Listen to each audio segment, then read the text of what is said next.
Hello friends, आज हम लोग इस वीडियो में बात करेंगे डिस्काउंट के बारे में। तो डिस्काउंट को हिंदी में बोलते हैं बट्टा, छूट या कटौती। डिस्काउंट क्या होता है?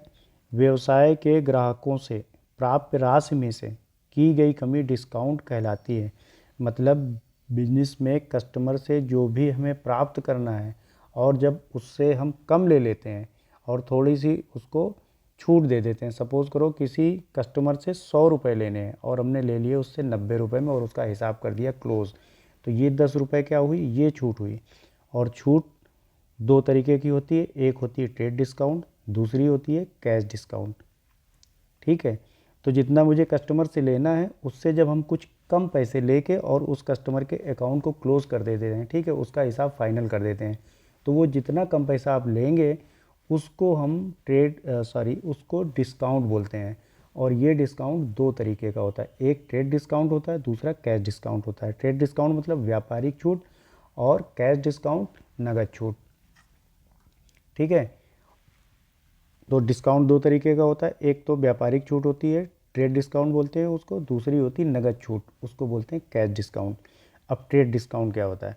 ग्राहकों को माल के विक्रय पर ग्राहकों को माल के विक्रय, कस्टमर को किसी प्रोडक्ट के सेल पर माल के अंकित मूल्य में, मतलब उस प्रोडक्ट के ऊपर जो रेट लिखा रहता है जिसको एमआरपी बोलते हैं, ठीक है, उस रेट में की गई कमी, उस रेट से कम पे जब आप किसी प्रोडक्ट को सेल करेंगे, ठीक है, उसको बोलते हैं ट्रेड डिस्काउंट।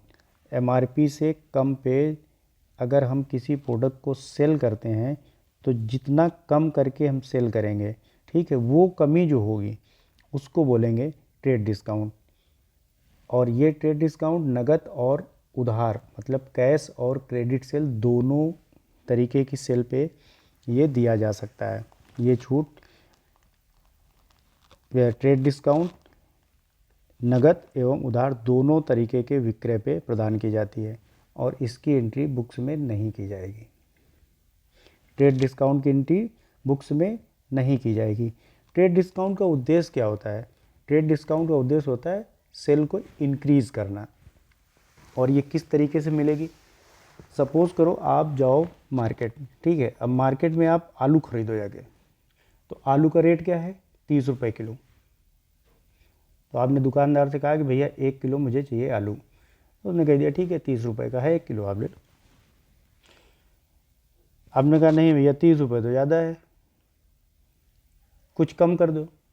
ऐसे बार्गेनिंग करते हैं ना, किचकिच करते हैं ना दुकानदार से, कुछ कम कर दो। अब दुकानदार कह रहा है भैया देखो ऐसा है, ज़्यादा लो तो कम करिए, मतलब 10 किलो खरीदो आलू तो तुम्हें 25 लगा देवे। मतलब 1 किलो खरीदोगे तो मिलेगा 30 रुपये का।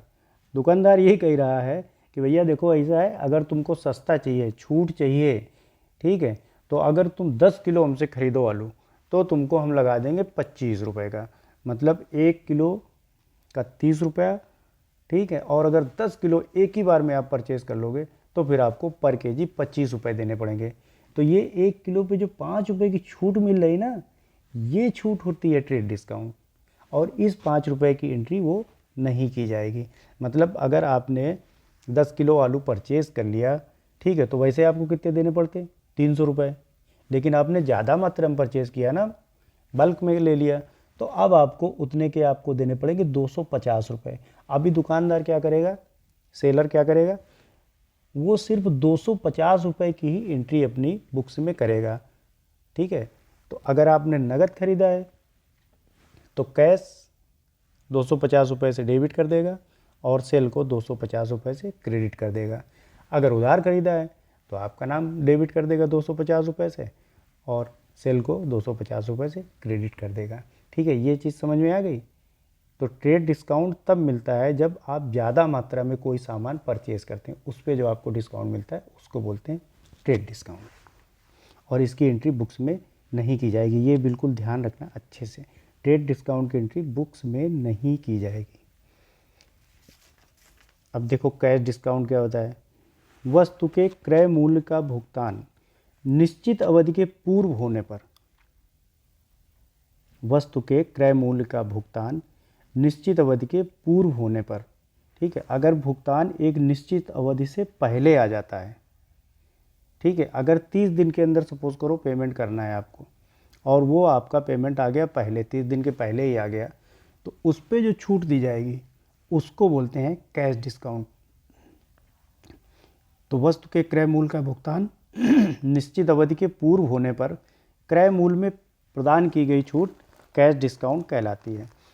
और कैश डिस्काउंट का उद्देश्य क्या होता है? कैश डिस्काउंट का उद्देश्य होता है ग्राहकों को समय से पूर्व भुगतान के लिए प्रोत्साहित करना। ट्रेड डिस्काउंट का उद्देश्य होता था सेल को बढ़ाना, ठीक है, ज़्यादा मात्रा में परचेज करोगे छूट मिलेगी। और यहाँ पे क्या है कि कस्टमर को समय से पहले भुगतान के लिए प्रोत्साहित करना, और उस समय जो छूट दी जाएगी वो होगी कैश डिस्काउंट। और कैश डिस्काउंट की एंट्री बुक्स में की जाएगी। ट्रेड डिस्काउंट की नहीं करेंगे, कैश डिस्काउंट की करेंगे, ठीक है। ट्रेड डिस्काउंट की एंट्री बुक्स में नहीं करेंगे, कैश डिस्काउंट की एंट्री बुक्स में करेंगे। अब देखो एक एग्जाम्पल से समझते हैं इसको। अब मान लो कोई सपोज, चलो धुन्नी चाचा हैं। अब धुन्नी चाचा एक मोबाइल की दुकान खोले हैं। अब वहाँ पे गए कौन? रजोल भाई साहब अपने चले गए। उनको चाहिए था एक ठो मोबाइल, रजोल भाई साहब को।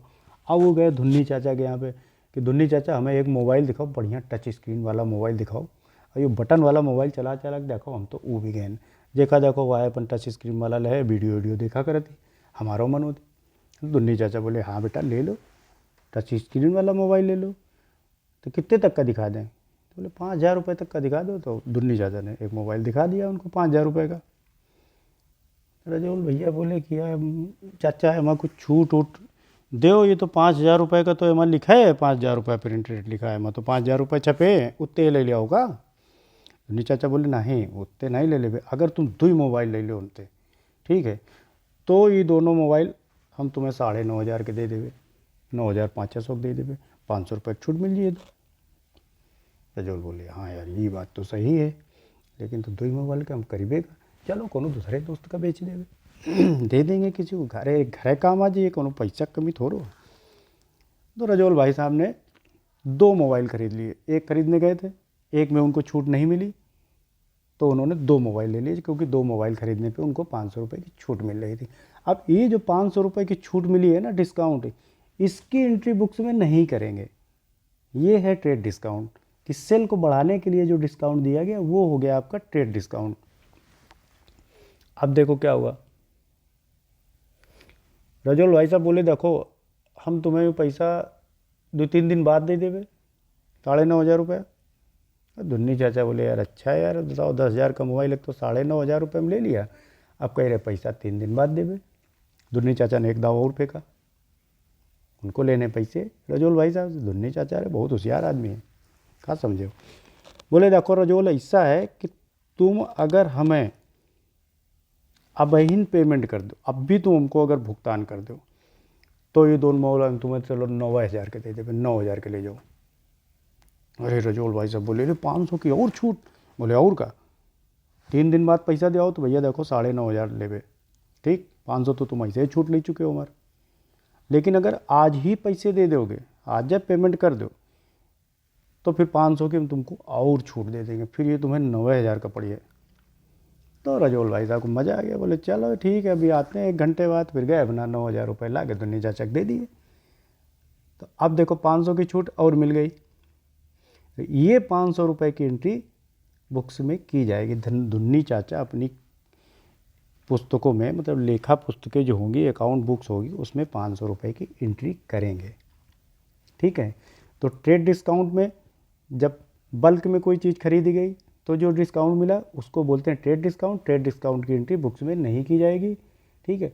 और पेमेंट को जल्दी लेने के लिए, टाइम से पहले ले लेने के लिए कस्टमर से जो छूट दे दी गई उसको बोलते हैं कैश डिस्काउंट, और कैश डिस्काउंट की एंट्री बुक्स में करेंगे। ओके, इतना समझ में आ गया? ओके, आज के लिए इतना ही।